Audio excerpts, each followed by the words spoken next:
তো আশিস বাবুর হয়ে যারা মিটিং করবেন তারা তো আগাম অনুমতি নিয়েছেন নির্বাচন কমিশনের অনুমতির ভিত্তিতে। তো তাদের সামনে এসে তারা বলে দিচ্ছেন কালকে আমাদের মিটিং, কাজে আজকে এখানে মিটিং করা যাবে না। এটা কিরকম কথা হলো? একই দিনে একই জায়গায় সকাল দুপুর সন্ধ্যায় তিনটা দল তিনটা মিটিং করতে পারে, আপত্তি তো কোথাও নেই। তার মানেটা কি দাঁড়াচ্ছে? শুধু বিজেপি মিটিং করবে, তারাই কথা বলবে, আর কোন দল না। তাদের বক্তব্য রাখার সুযোগ নাই, অধিকার নাই। তো নির্বাচন কমিশন ঠুটু জগন্নাথ, কাঠপুতুল। পুলিশ নির্বাচন কমিশনের নির্দেশে চলবেন, তারাও সেখানে পুতুল। তাহলে এই যে নূতন নির্বাচন কমিশন তৈরি হলো, যাদের হাতে এবারকার এই লোকসভা নির্বাচন নিয়ন্ত্রণ করার অধিকার, দায়িত্ব, আমরা তো শান্তির বাজারেই তার পরখ করার সুযোগ পেলাম। আমি একটাই দৃষ্টান্ত দিলাম, গণতন্ত্র কিভাবে আক্রান্ত হচ্ছে, নির্বাচন কমিশনে হচ্ছে তার দৃষ্টান্ত। পার্লামেন্টের মধ্যে এক নাগাড়ে 146 জন সাংসদকে বের করে দিয়ে একটার পর একটা কালা আইন নরেন্দ্র মোদী, অমিত শাহরা পাশ করিয়ে নিলেন। এটা কোন গণতন্ত্র? শাসক দল সংখ্যায় বেশি, কথা বলবেন, কিন্তু বিরোধী দল তারা তো জনগণের প্রতিনিধিত্ব করেন, জনগণের ভাবনা চিন্তা মতামত তাদের হয়ে তারা উপস্থিত করেন। শাসক দলের দায়িত্ব হচ্ছে তাদের কথা শোনা। শাসক দলের বক্তব্যের মধ্যে যদি কোথাও ফাঁক থাকে, অসম্পূর্ণতা থাকে, যদি শিখতে চান, বিরোধী দলের বক্তব্য শোনার মধ্য দিয়ে নিজেদের সংশোধিত হওয়ার সুযোগ নিতে পারেন। আমরা নিতাম তো, বিধানসভার মধ্যে নিতাম তো। আশিস বাবুকে জিজ্ঞেস করুন, তো কংগ্রেস দলের বিধায়ক ছিলেন, সুদীপ বাবু চলে গেলেন, কংগ্রেস দলের বিধায়ক ছিলেন, বিরোধী দলের নেতা ছিলেন, বিল উপস্থিত করেছি আমরা, নতুন আইন তৈরি করার চেষ্টা করছি। এর উপর তারা বক্তব্য রাখতে গিয়ে তাদের মতো করে, তাদের ভুল কোথায়, ফাঁক কোথায়, ফুকর কোথায় চিহ্নিত করে আরো বিস্তৃতভাবে আলোচনা করা দরকার। আমরা তুলে নিয়েছি বিল, সিলেক্ট কমিটি তৈরি করেছি। শাসক দল বিরোধী দল প্রায় সমান সংখ্যক, তাদের হাতে এই বিল তুলে দিয়ে আমরা বলছি পরীক্ষা নিরীক্ষা করুন, ঠিকঠাক করুন। বিরোধী দলের বন্ধুরা যে প্রশ্ন তুলেছেন তার মধ্যে যদি বাস্তবতা থাকে তাহলে আমাদের আইনটাকে সংশোধন করতে হবে। এটার নাম গণতন্ত্র। দেশের প্রধানমন্ত্রী তিনিই তো নিজের হাতে গণতন্ত্র ভাঙছেন। আপনারা শুনছিলেন আমার সিপিআই এমএল এর যিনি নেতা শ্রীযুত কর্মকার বক্তৃতা করছিলেন, অনেক তথ্য দেন তার বক্তৃতায়। এগুলোতে অনেক সময় ভালো ভালো তথ্য থাকে। আজকের বক্তৃতায় তিনি উল্লেখ করেছেন কজন সাংসদকে এই 10 বছরে পয়সা দিয়ে বাজারের লা কুমারের মতো কেনাবেচা করেছে বিজেপি। সাংসদ কি কেনাবেচার জিনিস? সাংসদ বলছেন নির্বাচনে হেরে গেছেন, সরকারে থাকতে পারবেন না, বিধানসভায় যাদের কাছে হারলেন টাকার বিনিময়ে তাদের এমএলএ কিনে পরাজিত হওয়া সত্ত্বেও বিজেপি সেখানেই সরকারে থেকে যাচ্ছেন। বিরোধী দলে ছিলেন, ক্ষমতায় আসবেন, আসন জিততে পারলেন না সরকারে যাওয়ার মতো। যারা সরকারে আছেন, সরকারেই থাকবেন, তাদের যে নির্বাচিত প্রতিনিধি টাকার বিনিময়ে কিনে নিয়ে তাদেরকে সংখ্যা লঘুতে পরিণত করে বিজেপি সংখ্যা আসন পেয়েছেন, তারাই বিধানসভা দখল করছেন। এটা কোন গণতন্ত্র? আমাদের সংবিধান তো গণতন্ত্রের অপব্যাখ্যা দেয়নি। তাহলে এই জায়গাটায় গণতন্ত্রকে ধ্বংস করার দিকে নরেন্দ্র মোদীর নেতৃত্বে, অমিত শাহদের নেতৃত্বে তারা দেশকে নিয়ে যাওয়ার চেষ্টা করছেন। এবং তারা এখন কি স্লোগান দিচ্ছেন? 400 আসন চাই, 370 বিজেপি, বাকি 30 তাদের যে 33 দলের জোট তাদের মধ্যে ভাগ হবে। তাহলে বুঝতে পারছেন 33 দলের মধ্যে বিজেপি এক দল, তারা একলাই হচ্ছেন 370, আর বাকি যে 32 দল তারা সবাই বলে 30। তাদের যে জোট তার মধ্যেই তো গণতন্ত্র নেই। আমি আপনাদের বুঝার জন্য ব্যাপারটা উল্লেখ করলাম, তাদের মধ্যেই তো গণতন্ত্র নেই। এখন তাদের সঙ্গে যারা আছেন তারা বুঝে নেবেন, তাদের সমস্যা তারা কেনারা করার চেষ্টা করবেন। আমি জনগণকে ব্যাপারটা উপলব্ধির মধ্যে নেবার জন্য এই দৃষ্টান্তটা এখানে উপস্থিত করবার চেষ্টা করলাম। এই যদি চলে গণতন্ত্রের অস্তিত্ব কি করে থাকবে? এটা তো সংবিধানের বেদমূলে আক্রমণ করছে, সংসদীয় ব্যবস্থাটাকে ধ্বংস করে দেওয়ার চেষ্টা করছে। এরা যদি এবারকার নির্বাচনে নির্বাচক মন্ডলীর ভুলের সুযোগ নিয়ে প্রলোভনের ফাঁদে পা দিয়ে তারপরেও যদি এত সমস্ত কিছু জেনে বিজেপিকেই মানুষ ভোট দিয়ে সরকারে বসায়, সম্ভবত এই 2024-এর 19 এপ্রিল থেকে আরম্ভ করে জুনের 1 তারিখ পর্যন্ত যে ভোট হচ্ছে 7 দফায়, এটাই বোধহয় ভারতবর্ষের স্বাধীনতার পর সর্বশেষ ভোট হবে। আমরা বলছি না, বিজেপি ছাড়া দেশের বিভিন্ন রাজনৈতিক দল, রাজনৈতিক ব্যক্তিত্ব তারাই প্রশ্নগুলি তুলতে শুরু করেছেন। কাজে আপনাদের ঠিক করতে হবে, আপনাদের ঠিক করতে হবে। ভোট চান, বিভিন্ন দল মতের মানুষ স্বাধীনভাবে কথা বলুক, মন খুলে সমালোচনা করুক, বিকল্প ভাবনা উপস্থিত করুক, দল করুক বা না করুক, যাদের পছন্দ হবে তাদের কর্মসূচির কথা জেনে নিজের জীবনের অভিজ্ঞতার সাথে মিলিয়ে কাকে ভোট দেবেন দেবেন না তারা ঠিক করুক। এই যে অধিকার, এই অধিকার ধ্বংস করে ফেলবে বিজেপি, তাদের আপনার সমর্থন করবেন, তাদেরকে সরকারস্থ দেবেন, এটা বুঝবার জন্য আপনাদের কাছে আবেদন করছি। আমাদের আসার উদ্দেশ্য এটাই, ধর্মনিরপেক্ষতা। আমি তো শুরুই করলাম ঈদ উল ফিতরের অনুষ্ঠানের কথা বলে। ইন্দোনেশিয়ার পর পৃথিবীর মধ্যে ভারতবর্ষের সবচেয়ে বেশি মুসলমান অংশের জনগণ বাস করেন। দেশ ভাগ হলো, ব্রিটিশ ভাগ করে দিয়ে গেল, পাকিস্তান হলো, পাকিস্তান ভাগ হলো, বাংলাদেশ তৈরি হলো। পাকিস্তানের মধ্যে মুসলমান অংশের মানুষ সংখ্যাগরিষ্ঠ, বাংলাদেশের মধ্যে মুসলমান অংশের মানুষ সংখ্যাগরিষ্ঠ। তাদের চাইতো ভারতবর্ষে মুসলমান অংশের মানুষের সংখ্যা বেশি। আমি তো বললাম ইন্দোনেশিয়ার পর। এখন যারা আছেন ভারতবর্ষকে নিজের দেশ বলে মনে করেন বলেই তো স্বাধীনতার 75, 77, 78 বছর পরেও তারা তো ভারত ছেড়ে পাকিস্তানে যাননি, তারা তো ভারত ছেড়ে বাংলাদেশে যাননি। তাদের ধর্মের স্বাধীনতার উপর কেন আক্রমণ করছেন? তাদের নাগরিক অধিকারের উপর কেন আক্রমণ করছেন? তাদের খাদ্যের অভ্যাসের উপর কেন আক্রমণ করছেন? তাদের পোশাক পরিচ্ছদের উপর কেন আক্রমণ করছেন? তাদের ছেলে মেয়েদের বন্ধু বাছের অধিকারের উপর কেন আক্রমণ করছেন? তাদের যে সংস্কৃতি কৃষ্টি তার উপর কেন আক্রমণ করছেন?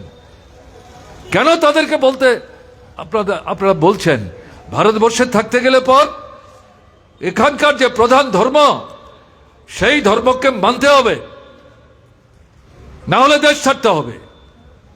পায়ের তলায় পিষে মরবেন, যদি মনে করেন পিষে মরেও থাকবেন, আমাদের কিছু বলার নেই। কি হচ্ছে এটা? ধর্মনিরপেক্ষতা? ধর্মনিরপেক্ষতার মূল কথা কি? ধর্ম যার যার, রাষ্ট্র সবার, দেশ সবার। দেশের রাষ্ট্রের ধর্ম নাই। দেশের এবং রাষ্ট্রের দৃষ্টিতে সব ধর্ম সমান। ওই বাবা সাহেব আম্বেদকরের কথা এখানে আমাদের সুদলও বলেছেন, আমাদের কর্মকার সাহেবও বলেছেন। সেখানে কি বলা হয়েছে? দল ধর্মের ভিত্তিতে হবে না, ভোট ধর্মের ভিত্তিতে হবে না, শিক্ষা ধর্মের ভিত্তিতে হবে না। আপনি যদি কোনো ধর্ম না করেন আপত্তি নাই, ধর্ম করতেই হবে ভারতবর্ষে বসবাস করতে গেলে বললে। সংবিধানে কোথায় এটা আছে? কোথাও নাই তো। কিন্তু একটা জায়গায় হচ্ছে বিশেষ করে নির্দেশ, রাষ্ট্রের বা সরকারের কোন ধর্মের প্রতি অতিরিক্ত আনুগত্য দেখাবার সুযোগ নেই, সব ধর্ম সমান। প্রধানমন্ত্রী, রাষ্ট্রপতি, আপনার ধর্ম করার অধিকার আছে। আপনার যে ধর্মের প্রতি বিশ্বাস, যে শ্রদ্ধা, তাকে আমরা অশ্রদ্ধা করি না। আপনার এই বিশ্বাস ভাঙবার জন্য আপনাদের উপর চাপ সৃষ্টি করছি না, কিন্তু সংবিধান বলেছে বাড়িতে করবেন, বাইরে না। প্রধানমন্ত্রী শুনছেন রামের জন্মভূমির কথা, রামের প্রাণ প্রতিষ্ঠার কথা। রাম নাকি ভগবান, তো ভগবানের আবার নতুন করে কিসের প্রাণ প্রতিষ্ঠা? ভগবান তো মানে আজন্ম জীবিত, ভগবানের তো মৃত্যু নাই, তাকে আবার নতুন করে প্রাণ কেন প্রতিষ্ঠা করতে হবে? যে জিজ্ঞেস করুন ওদের, ওরা ব্যাখ্যা দিই। ওই শুনছিলেন সুদীপ বাবু বলে গেছেন, হিন্দু ধর্মের যারা উপাসক, পথ প্রদর্শক এই ভারতবর্ষের মধ্যে এখনো 7-8 জন আছেন, তারাই দাবি করেন তারা দুভাগে বিভক্ত হয়েছেন। এক পক্ষ বলছেন মন্দিরটাই তো তৈরি হলো না, এটা কি করে উদ্বোধন হয়, প্রাণ প্রতিষ্ঠা কি করে হয়, এটা অধার্মিক কাজ হচ্ছে। কে শুনে কার কথা? কারণ প্রধানমন্ত্রী নরেন্দ্র মোদী নাম খুদাই করবেন, তার দিকে ফোকাস চাই। জেল্লাতে টান ধরেছে। 19-এর পরের বিধানসভার নির্বাচন, লোকসভার 0 আসনের উপনির্বাচন এবং বিভিন্ন নগরের, বড় বড় নগরের, দিল্লি সহ 250 যেখানে সদস্য, এই সমস্ত নির্বাচন বিজেপির ফল ভালো হচ্ছে না। 19-এর ফলেই ভালো হতো না যদি পুলওয়ামাতে 42 জন সিআরপিএফ সন্ত্রাসবাদীরা আক্রমণ করে খুন না করে দিত। এদের মৃতদেহ কাঁধে নিয়ে সারা দেশে ঘুরে ঘুরে মুসলমানদের বিরুদ্ধে, পাকিস্তানের বিরুদ্ধে এটা জিগির তুলে হিন্দু ধর্মাবলম্বী ভোটার যারা, তাদের একটা অংশকে টানাবার চেষ্টা করেছে। আমাদের প্রথমেই সন্দেহ ছিল, এটা এখন বাস্তবের মাটিতে ভিত্তি পেয়ে গেছে। সেই সময় জম্মু কাশ্মীরে যিনি রাজ্যপাল ছিলেন, এই প্রধানমন্ত্রী, স্বরাষ্ট্রমন্ত্রী, তারাই তাকে সেখানে পাঠিয়েছেন, তাদেরই পছন্দের লোক। তিনিই বলছেন যে পুলওয়ামার এই ঘটনা ঘটার কোনো কারণ ছিল না, শুনল না কেন্দ্রের সরকার। স্বরাষ্ট্র দপ্তর, পররাষ্ট্র দপ্তর, প্রতিরক্ষা দপ্তর, তাদেরকে বললাম 200 কিলোমিটার দূরে আমাদের বাহিনীকে পাঠাতে হবে, কারণ ওখানে খবর এসছে সন্ত্রাসবাদীরা জোটবদ্ধ হওয়ার চেষ্টা করছে। 200 কিলোমিটার গাড়িতে করে যাবে, যে কোনো জায়গায় আক্রান্ত হতে পারে, এরোপ্লেনে করে তাদের নিয়ে যাওয়ার ব্যবস্থা করো। শুনল না। তার মধ্যে পরিষ্কার এটা গোপন ষড়যন্ত্র, চক্রান্ত কাজ করছিল।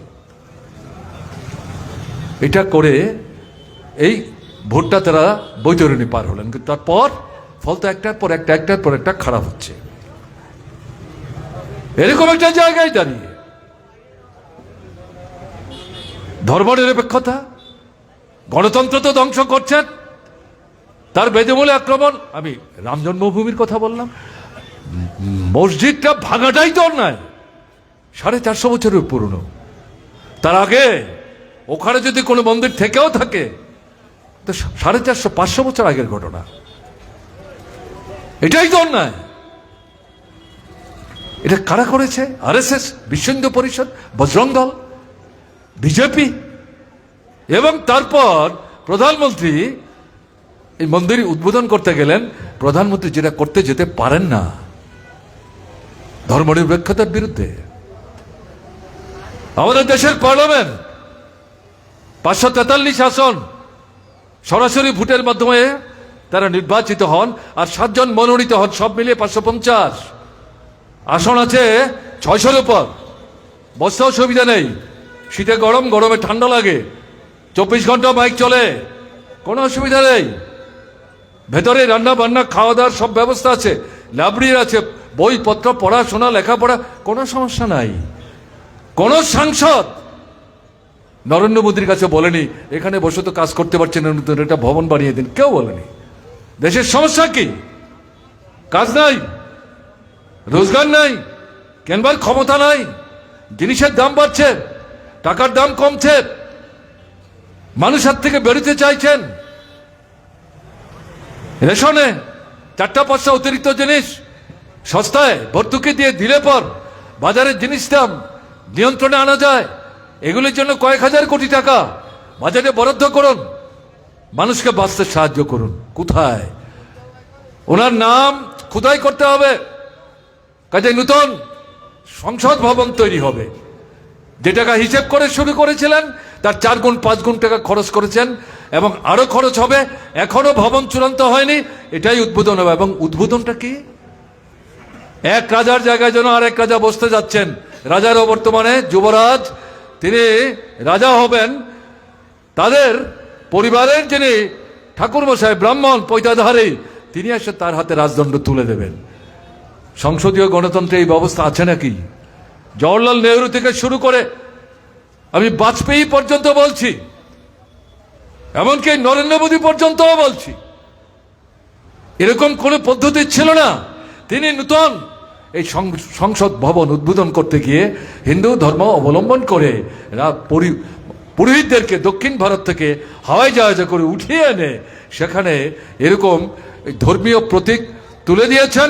এটা আমাদের পার্লামেন্টের স্পিকারের আসনের পেছনে দাঁড় করানো হয়েছে। কি ব্যাপার? সংবিধানের বিরুদ্ধে, ধর্মনিরপেক্ষতার বিরুদ্ধে। এখন মুসলমানরা তো আক্রান্ত হচ্ছেন, খ্রিস্টানদের উপর আক্রমণ হচ্ছে। এবং আপনারা অনেকে জানেন, অনেকে জানেন না, ট্রাইবেলদের মধ্যে যারা ধর্মান্তরিত হয়ে খ্রিস্টান ধর্ম নিয়েছেন বলছে তাদেরকে রিজার্ভেশন দেওয়া যাবে না। অদ্ভুত ঘটনা, সংবিধানের বিরুদ্ধে কথাবার্তা বলছেন। তাহলে এইরকম একটা জায়গায় দাঁড়িয়ে আপনাদের কাছে আমাদের এটাই প্রশ্ন, বিজেপি যদি আবার ভোট পেয়ে সরকার তৈরি করতে পারে, থাকবে সংবিধান ধ্বংস করে ফেলবে। নতুন সংবিধান তৈরি করার চিন্তা করছে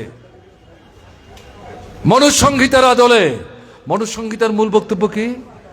মহিলারা ঘরে থাকবে, সন্তান জন্ম দেবেন, রান্নাবান্না করবেন, কাপড় জামা ধুবেন, ঘর নিকাবেন, উঠান নিকাবেন, তাদের কোনো দাবি দাওয়া নাই, তাদের আনন্দ আল্লাসের কোনো সুযোগ নাই, তারা গৃহবন্দী থাকবেন। এ হচ্ছে মহিলাদের সম্পর্কে মনুসংহিতার নিদান।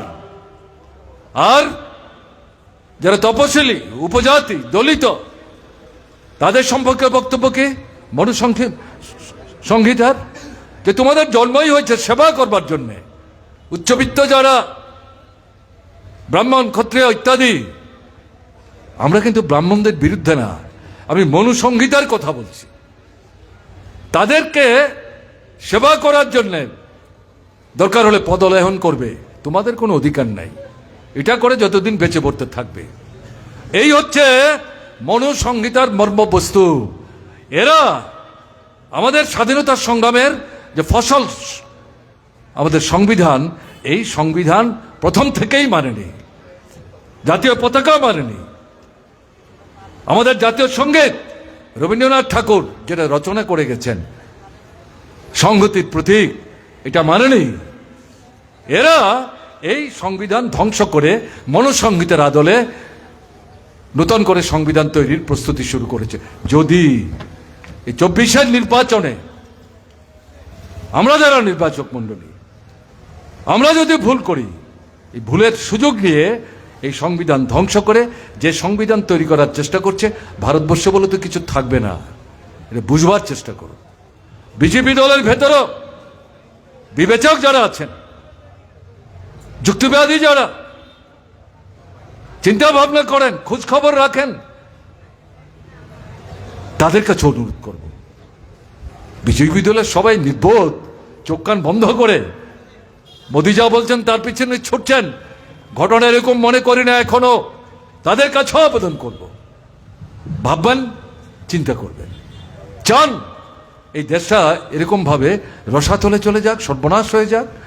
একদলীয় স্বৈর শাসন কায়েম করতে চাইছে, তার মূল মর্মবস্তু হচ্ছে ফেসিবাদ। এক নেতা, এক দেশ, এক সংস্কৃতি, এক ভাষা, এক ভোট। এটা কি? এটা যুক্তরাষ্ট্রীয় আমাদের সংবিধানের যে কাঠামো ব্যবস্থা, তার বিরুদ্ধে আক্রমণ। এটা হয় নাকি?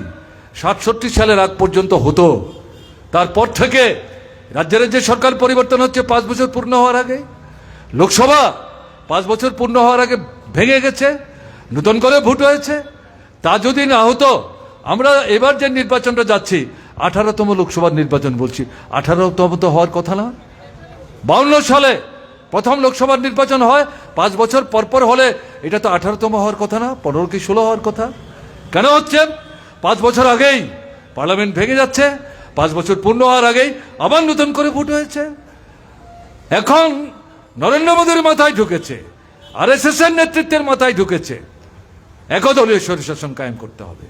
রাষ্ট্রপতির তন্ত্র, একজন জিতবে, তার পছন্দ মতো লোকদের বাছাই করে সেখানে বসাবে। এটা কোন গণতন্ত্র? সংবিধানের বিরুদ্ধে এই আক্রমণ তারা সংগঠিত করার চেষ্টা করছে, ফেসিবাদ কায়েম করার চেষ্টা করছে। আম দেখিয়ে বলবে কাঁঠাল, পূব দেখিয়ে বলবো পশ্চিম, চাঁদ দেখিয়ে বলবে সূর্য। যে বিরোধিতা করবে জেলখানায় জায়গা হবে। আপনারা শুনেছেন দিল্লির মুখ্যমন্ত্রী, তাকে জেলখানায় ঢুকিয়েছে। ইন্ডিয়া মঞ্চের মধ্যে এসছেন, বিজেপির বিরুদ্ধে কথা বলবার চেষ্টা করছেন, কাজেই জব্দ করতে পারছে না, জেলখানায় ঢুকিয়ে দিচ্ছে। এটা তো, এগুলো তো চোখের সামনের দৃষ্টান্ত, এগুলো চোখের সামনের দৃষ্টান্ত। তাই আপনাদের কাছে যেটা বলবো, যে দেশ এবং সংবিধান একটার সঙ্গে আর একটা অঙ্গাঙ্গিভাবে যুক্ত। দেশ রক্ষা করতে গেলে পর সংবিধান রক্ষা করতে হবে, এটা ঠিক। এই যে সংবিধান তৈরি হয়েছে তার সব বিষয় সম্পর্কে আমি কমিউনিস্ট পার্টির একজন কর্মী হিসেবে বলছি, সন্তুষ্ট। আস্থা পৃষ্ঠে না, মোটেই না। এই সংবিধান যখন প্রথম তৈরি হয়, যখন বাইরে আসে 1950-এর 26শে জানুয়ারি, তৎকালীন যুক্ত কমিউনিস্ট পার্টির অন্যতম প্রতিষ্ঠাতা নেতা মুজফর আহমেদ স্লোগান দিয়েছেন, ইয়ে আজাদি ঝোটা হ্যায়, ভুলো মত ভুলো মত। তার ব্যাখ্যা কি ছিল? ব্রিটিশের বিরুদ্ধে আমরা লড়াই করে যে স্বাধীনতা অর্জন করেছি, তার যে মূল লক্ষ্য, মূল উদ্দেশ্য, খাদ্য, বস্ত্র, বাসস্থান, শিক্ষা, স্বাস্থ্য, বেঁচে পড়তে থাকা, তার যে অর্থনৈতিক বিষয়, এগুলোর নিশ্চয়তা সংবিধানের মধ্যে নেই। তাহলে এই সংবিধান দিয়ে কি হবে? তাই তিনি আওয়াজ দিয়েছিলেন, ইয়ে আজাদি ছোটা হয়। যদিও ভারতের কমিউনিস্ট পার্টি পরবর্তী সময়ে এই স্লোগান থেকে নিবৃত্ত হন। ঝোটা বলা যাবে না, রাজনৈতিক স্বাধীনতা আমরা পেয়েছি, সংবিধান আমরা তৈরি করেছি, পুরোটা হয়তো আমাদের মত মতো না। ভোট হয়, দল করা যায়, আমাদের একটা জাতীয় পতাকা আছে, জাতীয় সঙ্গীত আছে, নানা দল আমরা করতে পারি। এই যে রাজনৈতিক স্বাধীনতা, এটাকে তো অস্বীকার করা যাবে না। এটা ঘটনা, অর্থনৈতিক স্বাধীনতা, এটা যদি না অর্জিত হয়, রাজনৈতিক স্বাধীনতা মর্মহীন হয়ে যাবে, গুরুত্বহীন হয়ে যাবে। সেদিক থেকে তার অর্থ আছে, কিন্তু আমাদের মাথায় রাখতে হবে, আমরা যদি বলি ইয়ে আজাদি ঝোটা হয়, তাহলে আমাদের স্বাধীনতা সংগ্রামের যে সাফল্য, এটাকে অস্বীকার করা হবে। আমি কথাটা বললাম আজকে, এই সংবিধান যাই আছে, যাই আমাদের বক্তব্য থাকুক, সামগ্রিকভাবে এটাকে তো রক্ষা করতে হবে। এটাকে রক্ষা করতে না পারলে পর এই দেশটা থাকবে কি করে? এই দেশটা যদি না থাকে, তাহলে আজকে অবস্থাটা কি? জিনিসের দাম আকাশচুম্বী হচ্ছে, টাকার দাম। নরেন্দ্র মোদী যখন ভারতবর্ষের প্রধানমন্ত্রী হন, ডলার আন্তর্জাতিক মুদ্রা, এটা নোট, সারা পৃথিবীতে চলে, আমেরিকার টাকা এটা। এই ডলার নরেন্দ্র মোদী যখন ভারতবর্ষের প্রধানমন্ত্রী হন 1914 সালে, 2014 সালে, তখন 63 টাকা দিয়ে $1 কিনতে হতো। গতকালকে দেশের কথা পত্রিকা উঠেছে, ভেতরের পাতায় ছবি করে দিয়েছে, তাতে দেখবেন 2023-24-এ এখন এই $1 কিনতে 84 টাকা দিতে হয়। এর জন্য কে দায়ী? দেশকে চালায়, অর্থনীতি কে নিয়ন্ত্রণ করে? মোদী সরকার, বিজেপি সরকার। পেছন থেকে কে চালায়? আরএসএস। তাহলে এই যে সমস্যার সমাধান করতে হবে, কাজ চাই। একদিকে রেগা বন্ধ করে দিচ্ছে, আমরা লড়াই করছি 200 দিনের কাজ, রেগার আদলে শহরে কাজ দাও। ত্রিপুরা আমরা চালু করেছিলাম বামফ্রন্ট সরকার, এটা প্রায় বন্ধ। পূজার সময় যারা কাজ করেছেন এখনো মজুরি পাননি। আগরতলায় যান, 7 রামনগর বিধানসভা কেন্দ্রের উপনির্বাচন, এটা যে এলাকা নিয়ে আগরতলার, সেখানে এখন নর্দমার পরিষ্কার করার চেষ্টা করছে। কিন্তু আগরতলায় নগরে 7 রামনগর ছাড়াও আরো 4টা বিধানসভা আছে, সেখানে কিন্তু নর্দমায় ভর্তি হয়ে আছে। এটা কি কাজ? নাই। পূজার সময় যারা কাজ করেছেন নগরেও, তারাও এখনো সবটা টাকা পান না। আপনাদের এখনো পান কিনা আমি জানি না, পায় না বলছে। 6 মাস বন্ধ। এই যে বিধায়ক, তিনি খুব খবর রাখেন, বিধানসভায় প্রশ্ন করেন, জবাব পান না যদিও, তিনি বলছেন এটা তো একেবারে মানে নিটল সত্য। তাহলে কি ব্যাপার? রেগা বন্ধ, টুয়েব বন্ধ, সরকারি নিয়োগ বন্ধ, চুক্তিতে নিয়োগ, টাকার বিনিময়ে 1-1.5 সরকারি নিয়োগ, বাইরে থেকে আসছে, আরএসএস নিয়ে আসছে টাকার বিনিময়ে। Permanent resident certificate, permanent resident certificate মানে ত্রিপুরায় যারা স্থায়ী বসতি স্থাপন করেছেন, পশ্চিমবাংলা থেকে যদি আসে, উড়িষ্যা থেকে যদি আসে, বিহার থেকে যদি আসে, তারা কি করে পার্মানেন্ট রেসিডেন্ট? টাকা দিয়ে এসডিএম অফিস থেকে ফলস সার্টিফিকেট বের করে জমা দিয়ে চাকরিতে জয়েন করছেন। কি চলছে? সারা দেশে নিয়োগ নাই। আর্মি দেশ রক্ষা করছে, তাতেও স্থায়ী নিয়োগ নাই। 1.5 বছর 2 বছর কাজের পর ছাঁটাই করে দিচ্ছে। প্রতিবাদ উঠছে, আমরা প্রথম থেকে প্রতিবাদ করছিলাম।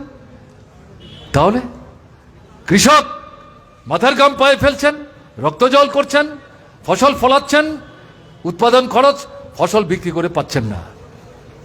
বছরের 12 মাসের মধ্যে 10 মাস না খেয়ে থাকছেন, অনার অর্ধার, সন্তান বিক্রি হচ্ছে, আত্মহত্যা করছেন, বিষের বড়ি খেয়ে অথবা ফাঁসির দড়িতে ঝুলে। তো এই অবস্থা থেকে যদি আপনি বেরোতে চান, তাহলে গণতন্ত্র লাগবে, সংবিধান লাগবে। আর সংবিধান গণতন্ত্র আপনাকে এই সমস্যাগুলোর সমাধানের জন্য লড়াইয়ের অধিকার দিয়েছে। এই দুটো দিক থেকেই নিজের অস্তিত্ব টিকিয়ে রাখতে গেলে পর এই সংবিধানও রক্ষা করতে হবে, দেশও রক্ষা করতে হবে। দেশ সংবিধান রক্ষা করার মধ্য দিয়ে আমাদের জীবনের যে মৌলিক সমস্যাগুলো, ছোট মাঝারি ব্যবসায়ী থেকে শুরু করে হিন্দু, মুসলমান, বৌদ্ধ, খ্রিস্টান, উপজাতি, ওবিসি, সংখ্যালঘু, এই সমস্ত অংশের মানুষের ঐক্যবদ্ধভাবে এই লড়াইয়ে একটা দৃঢ় বলিষ্ঠ ভূমিকা নিতে হবে। এরা এখন কি বলছেন? সিপিআইএম কংগ্রেসের সঙ্গে হাত মিলালো, আবার কংগ্রেসকেও বলছে কোনো কোনো জায়গায় আপনারা সিপিআইএম এর সঙ্গে হাত মিলালেন। এখন তারা কার হাতে কতজন কোন দলের কর্মী খুন হয়েছে তার তালিকা নিয়ে ঘুরছেন। তাদের রাজত্বে যে খুন হয়েছে এই তালিকাটা লুকিয়ে রাখছেন কেন? আজকে যে দেশের মধ্যে 27টা রাজনৈতিক দল একটা জায়গায় আসলো, এটা আপনাদের দুষ্কর্মের জন্য। আপনারা বাধ্য করেছেন। নিজেদের মধ্যে যতই ফারাক থাকুক, হ্যাঁ এটা তো ঘটনা। কংগ্রেসের বিরুদ্ধে সিপিআইএম লড়াই করেছে, সিপিআইএম এর বিরুদ্ধে কংগ্রেস লড়াই করেছে। 18 নির্বাচনে কংগ্রেসের ভোট 42 থেকে নেমে 2.5-তে চলে এসছে। বিজেপির ভোট 5 থেকে বেরিয়ে 51 হয়েছে। কি করে হলো? সিপিআইএম এর বাক্সাতে কংগ্রেসের ভোট আসেনি, ব্যাখ্যা করে বুঝে নিন। তো এই জায়গায় দাঁড়িয়ে এখন এই যে 23-এর নির্বাচন, বিজেপির ভোট 51 থেকে কমে কি করে 39 আসলো? 39 ভোটও কিন্তু বিজেপির প্রকৃত ভোট না। এখানে 15 থেকে 17-18টা ভোট জবরদস্তির ভোট। আপনি ভোট দিতে পারেননি, আপনার ভোট কেড়ে নিয়ে তারা ভোট দিয়েছে। প্রকৃত ভোট কত? 20-22। কি করে সম্ভব হলো? বামফ্রন্ট, কংগ্রেস এক জায়গায় এসছেন, বুঝতে পেরেছেন? এদেরকে ঠেকাতে হবে, না হলে ত্রিপুরাকে রক্ষা করা যাবে না। ত্রিপুরাকে রক্ষা করতে না পারলে পর দল যে যাই করি, মানুষ হিসাবে আমরা তো আমাদের অস্তিত্বই রক্ষা করতে পারবো না। এই জায়গায় আসাতে 23-এর নির্বাচনে আসলে কিন্তু বিজেপি পরাস্ত হয়েছে। আমি আগেও এই জায়গায় আজ থেকে মাঠ আটেক আগে ভোটের পরপর একটা ছোট্ট মিটিং হয়েছিল, সেখানেই কথা বলবার চেষ্টা করছি, আমি বিস্তৃত বলতে চাইছি না। তাহলে প্রশ্নটা কি? সারা দেশে, আমরা তো ত্রিপুরায় এক জায়গায় এসেছিলাম, সারা দেশে 27টা দল একটা জায়গায় আপনারাই আসতে বাধ্য করেছেন।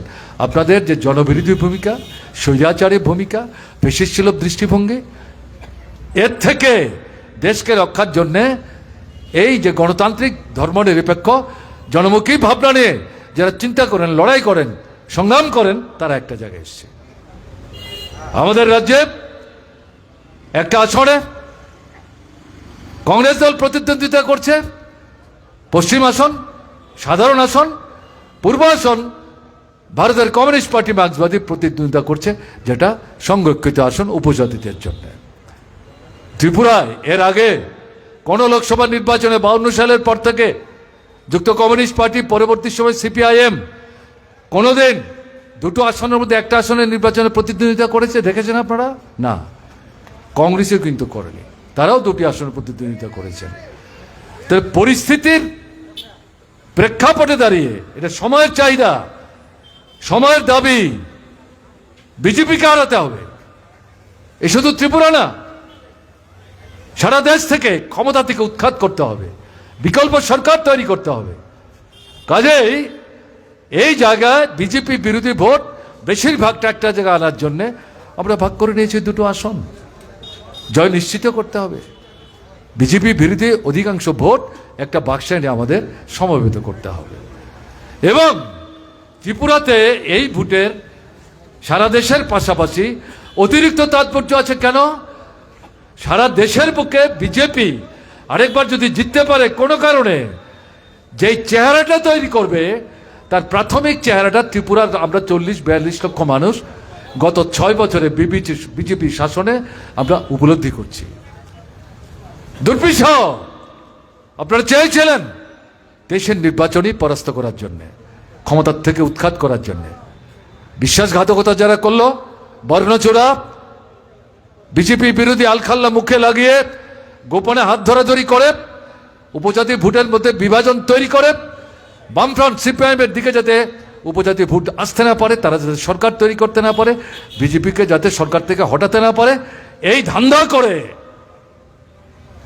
জনগণের মধ্যে বিজেপির বিরুদ্ধে ক্ষোভ।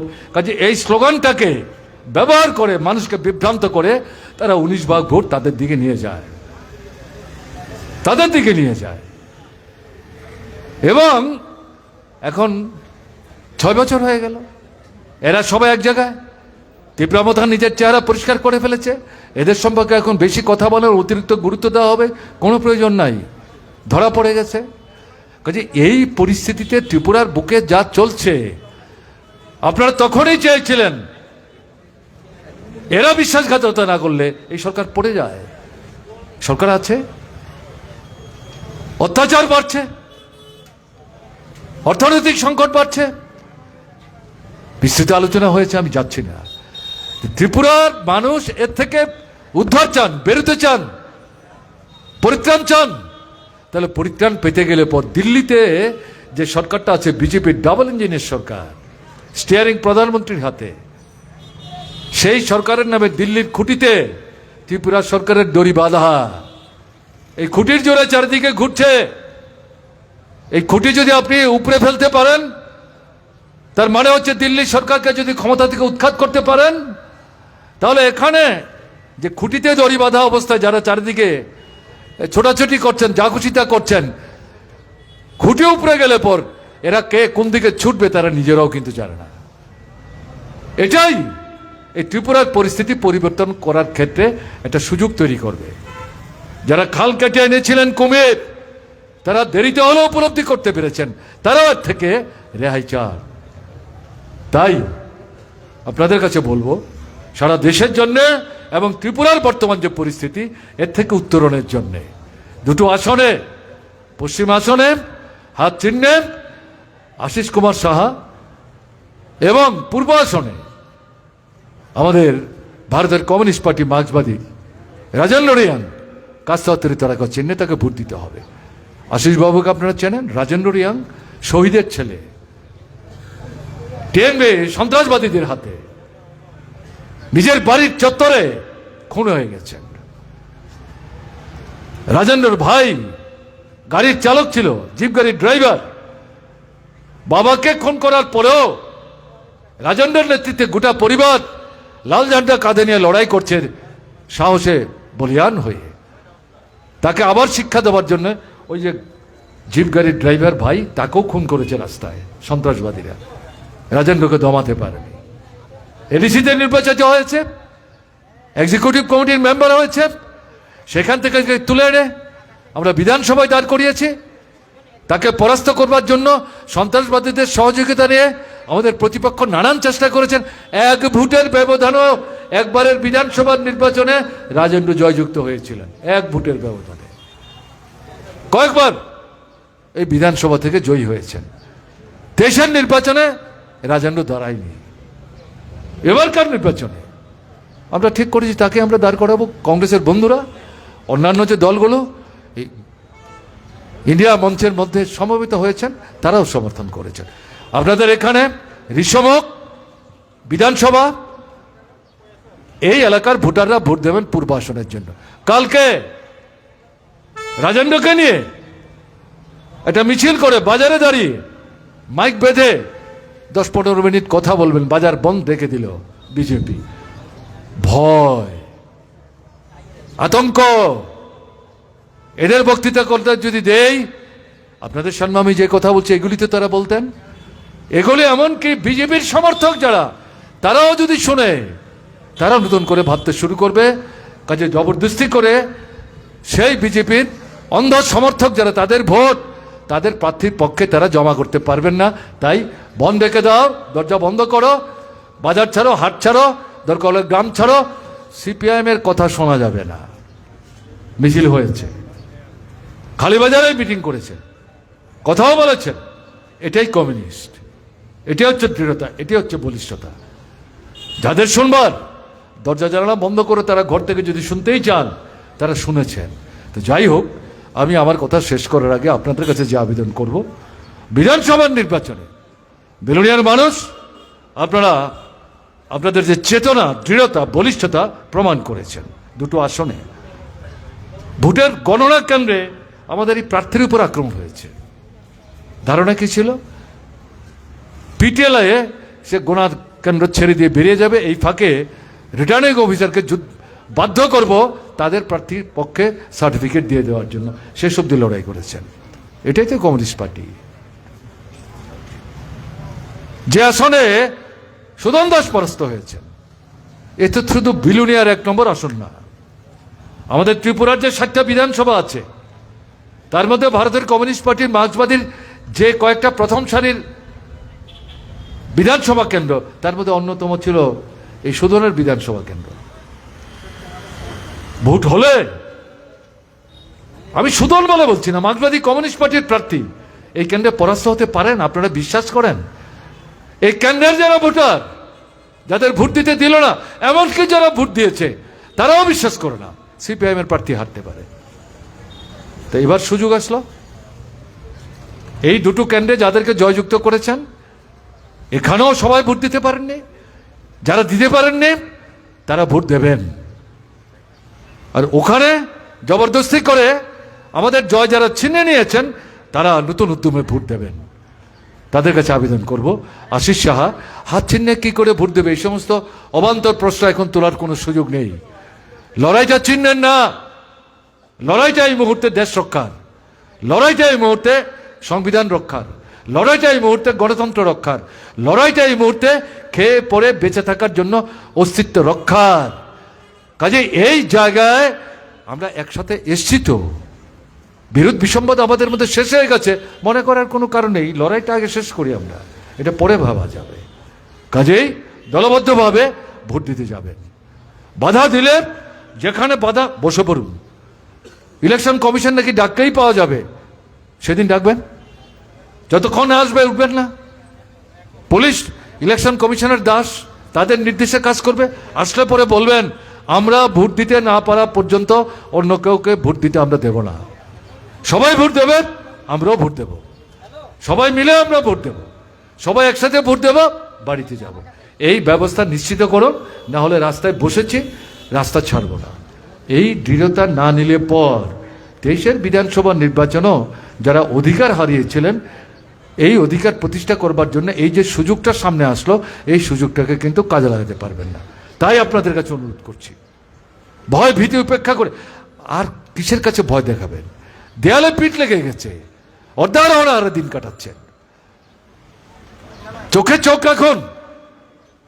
ওরা যদি ঝামটা দেয়, আপনি ও বুকের উপর মুখ রেখে বলুন, সাবধান, আপনারটা খাই না, নিজে পরিশ্রম করি, গায়ের রক্ত জল করি, মাথার ঘাম পায়ে ফেলি। আপনি ধমক দেওয়ার কে? মুখোমুখি দাঁড়িয়ে নিজের অধিকার রক্ষা করবেন। ছিনিয়ে নেওয়ার চেষ্টা করলে তাদের হাত থেকে উল্টো ছিনিয়ে নেবেন এবং সেই অধিকার প্রয়োগ করবেন। এটা পরিবর্তন আনবার জন্য সারা দেশের মধ্যে যে আওয়াজ উঠেছে, একে বাস্তবায়িত করার ক্ষেত্রে ত্রিপুরার গণতান্ত্রিক আন্দোলনের চেতনার যে ঐতিহ্য, যাকে মসৃলিপ্ত করেছে বিজেপি, গণতন্ত্রকে ধ্বংস করেছে, পঞ্চায়েতের নির্বাচন, নগরের নির্বাচন, লোকসভার নির্বাচন, এডিসির নির্বাচন, সর্বশেষ 23-এর বিধানসভার নির্বাচন, ভোটই নয়, এটা ফিরিয়ে আনতে হবে। এই ঋত গৌরব ফিরিয়ে আনতে হবে, সারা দেশকে থেকে রক্ষা করতে হবে।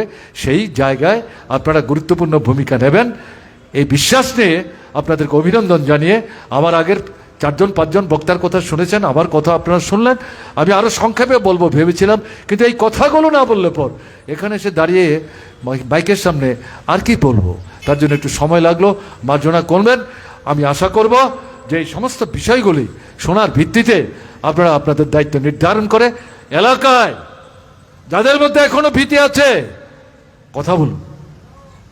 বড় বড় মিটিং করতে পারবেন না, ঘরের মানুষকে আগে বুঝান, বাড়ির ভাড়াটিকে বুঝান, পাশের বাড়ির লোকদের বুঝান, পাড়ার 5-7টা পরিবারকে নিয়ে বসুন, ধাড়ি পেতে এরকম সামিয়ানার দরকার নাই, চাপান বিস্কুটের দরকার নাই, মাইকের দরকার নাই। কি ভাবছেন?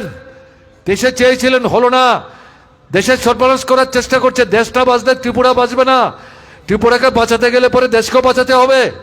এই নির্বাচনে আপনাকে তো ভোট দিতে হবে আমাদের প্রার্থীকে, এটা বলবেন। তাদের মধ্যে প্রশ্ন থাকবে, অস্পষ্টতা থাকবে, পরিষ্কার করবেন। ভোটের দিন দলবদ্ধভাবে বেরোবার জন্য উৎসাহিত করবেন। এই কাজটা কিন্তু করতে হবে।